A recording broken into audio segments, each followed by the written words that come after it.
నదులు వాటి పురాతన పేర్లను చూడండి. ఇండస్ నది యొక్క పురాతన పేరు సింధు నది.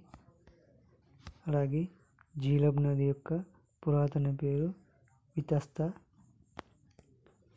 అలాగే చీనాబ్ నది యొక్క పురాతన పేరు అసికిని.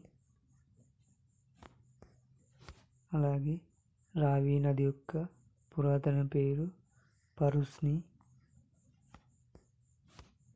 అలాగే బియాస్ నది యొక్క పురాతన పేరు విపాస.